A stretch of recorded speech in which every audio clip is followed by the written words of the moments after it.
Alhamdulillah, Alhamdulillah Rabbil Alameen, wa salatu wa salam ala ashraf al-mursaleen, wa ala alihi wa ashabihi ajma'een, amma ba'd. We get this question a lot nowadays, which is, what is the Islamic ruling on celebrating birthdays? And what is the Islamic ruling in participating in birthdays? Because you get invitations from people for birthdays. So before we answer a question, we need to understand that where does a practice come from is very important. For example, if I was to ask any of you here, that is it permissible for a Muslim to participate in a Hindu religious ceremony? Everybody would know that no, it's not. Islamically, it's not permissible for us to participate in a religious ritual of another religion, worshipping a false deity or something like this. So we already know that. But when it comes to birthdays, we hear from a lot of people that this is not a religious celebration. This is something that is just a cultural celebration. And some people say, well, invented in Europe, and some people in other areas. But we need to research this issue. The earliest mention I could find for celebration of birthdays is actually in the Torah, which is called the Old Testament, and it is currently a part of the Bible as it is printed today.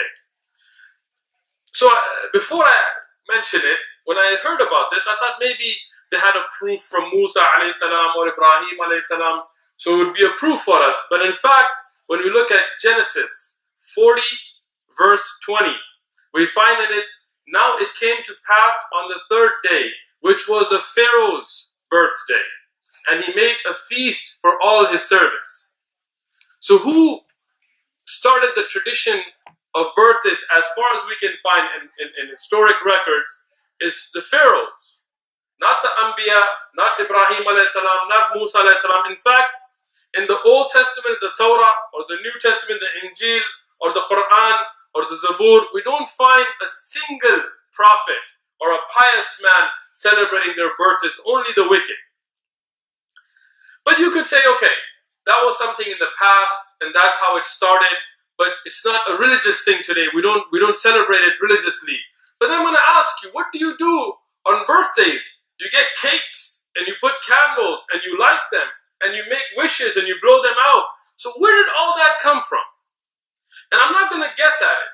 The National Geographic Society, in a research and a book that they have published called An Uncommon History of Common Things, and this is not from my perspective, these are published books you can look up yourself.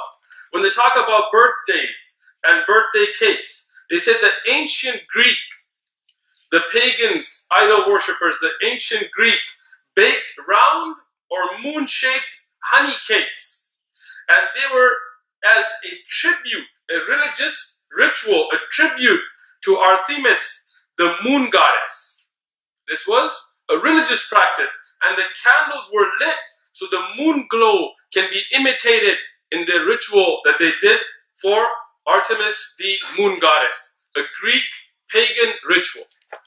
And this is where we find that lighting candles, blowing them out, making wishes, this was a way of ibadah for them. And that's why they would say, don't tell anybody about your wish, because this was a prayer they were making to a moon goddess. So when we look in history, what do we find?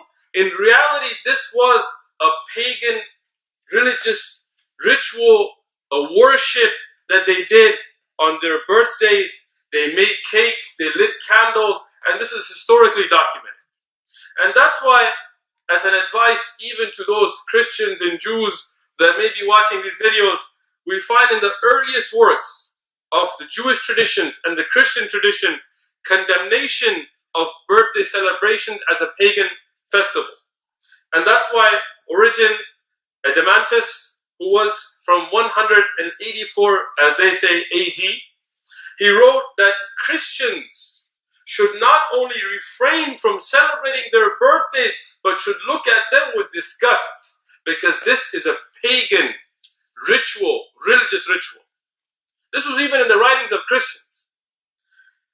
When we look at who loves this holiday, who is the one that sticks to it, we find in the Satanic Bible, written by Antoine Sandor Lavey.